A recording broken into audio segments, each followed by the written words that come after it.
हे ऑफिस पुढे असते तेवढे तुमचं नंतर लक्षात आलं या संस्थेचा अध्यक्ष मी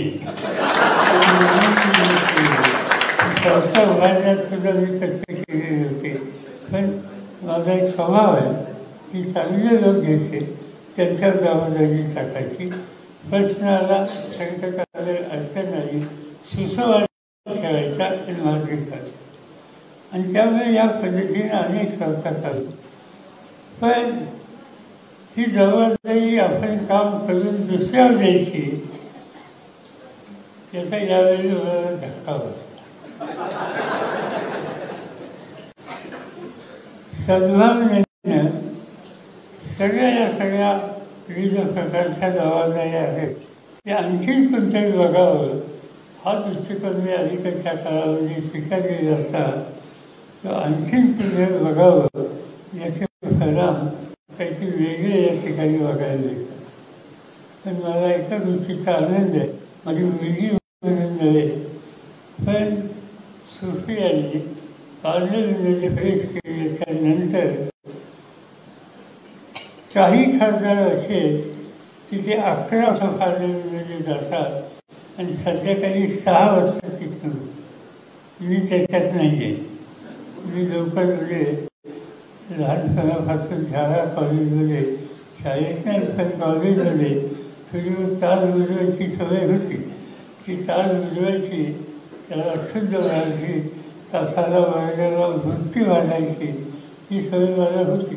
आणि त्यामुळे मी काही त्या ठिकाणी 11 ते काढत होते. मी मला आस्था असलेले जे विषय आहेत त्याच्यावरचं डिस्कशन आहे त्याला मी हजर राहतो करत. पण सुफी असं आहे की 11 ते 6 त्या ठिकाणी बसलेले आहेत.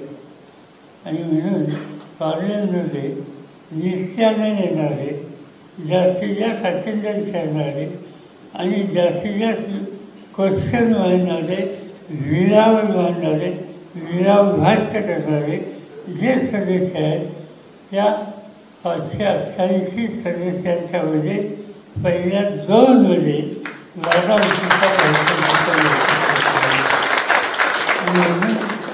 काम करण्याच्या संबंधीची आणि संसदीय कामाचं गांभीर्य लक्षात ठेवून त्या पद्धतीची भूमिका संसदेने घेण्याची आज आवश्यकता आहे.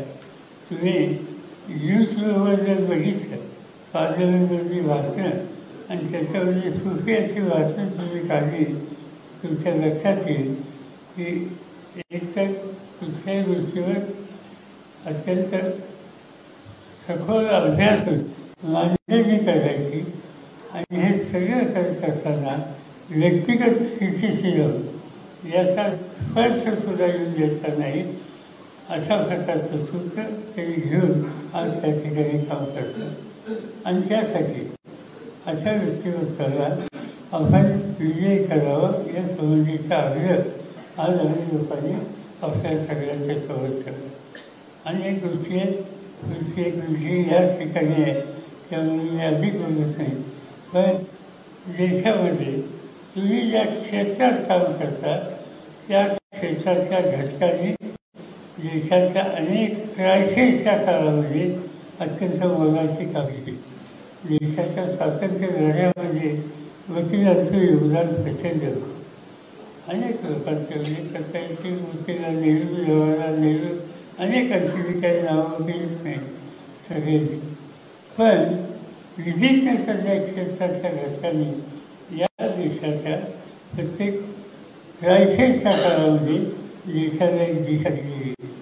माझ्या मते आज तसा प्रकारचा प्रत्येक देशात दिसतो.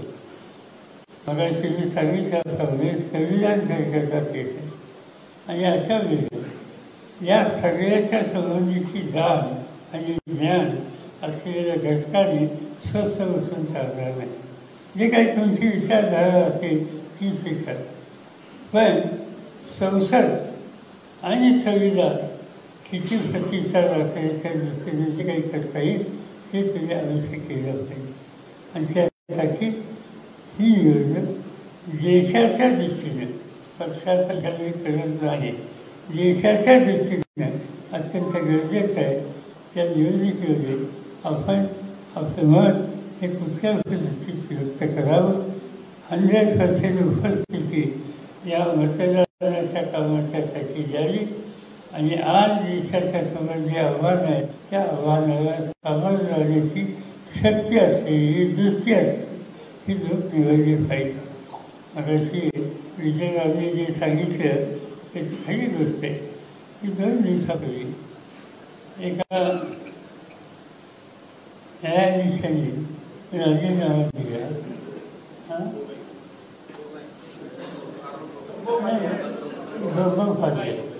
गोगोई आधीचे काल झालं ते कलकत्त्याचे गौरव फादले आणि त्यांचं वैशिष्ट्य काय? त्यांचं वैशिष्ट्य की तिथे मुख्यमंत्री जे होता आमचा गांधीजी बहुतेक त्यांच्या संबंधीच्या प्रत्येक केसमध्ये त्यांनी उलटा निर्णय घेतला. आता ती जागा वाजायची असेल किंवा आता तुमच्या इलेक्शन कमिशनच्या संबंधीचा प्रश्न आला तिसरी जागा वाजायची तर त्या जागा वाजल्यामध्ये जी यंत्रणा होती, जी पद्धती होती, जी नियमावली होती ती नियमावली मध्यंतरी बदलली आणि बदलली कशी तर त्याच्यामध्ये सुप्रीम कोर्टचे जज जे होते त्याला हवं. सुप्रीम कोर्टचे जज चीफ जस्टिस ऑफ इंडिया त्यांना केंद्र सरकार एखाद्या समितीनं काढतात. माझ्या मते ही तुम्ही संपूर्ण या ज्युडिशरीची वेग आहे आणि त्याच्याविरुद्ध हे निश्चितपणानं आवाज उठवला पाहिजे. मला स्वतःचा अनुभव राज्याचा मुख्यमंत्री म्हणून त्या काळामध्ये जजेसचं रिक्रुटमेंट जे होतं त्याची पद्धत वेगळी होती. त्या मुख्यमंत्री आणि चीफ जस्टिस ऑफ स्टेट हे दोघं निर्णय घेतात. मी स्वतः महाराष्ट्राच्या चीफ जस्टिसच्या बरोबर अनेक जजेसचे निवडीचे निर्णय घेण्यामध्ये सहभागी झालो आणि मी अभिमानाने सांगतो की असे अनेक निर्णय घेतले मी आणि त्यावेळेच्या चीफ जस्टिसने. एकाही निर्णयामध्ये 2 मतं कधी झाली नाही. त्याचा प्रत्येक निर्णय हा 1 मताने झालेला आणि आज असे महत्त्वाचे निर्णय घेण्याच्या संबंधीची जी यंत्रणा आहे त्या यंत्रणेमधून चीफ जस्टिसला खाली टाकायचं आणि फक्त प्राईम मिनिस्टर आणि होम मिनिस्टर यांच्या हातामध्ये ती संबंध नियुक्ती करण्याचा अधिकार देणं माझ्या मते हे संसदीय लोकशाही पद्धतीच्या दृष्टीनं अत्यंत चिकाचिक आहे आणि म्हणून या सगळ्या प्रश्नाकडं बघायचं असेल तर ते गांभीर्याने बघितलं पाहिजे. तुम्ही तुमच्या मतापुरता मी तुमच्याशी बोलू इच्छित नाही.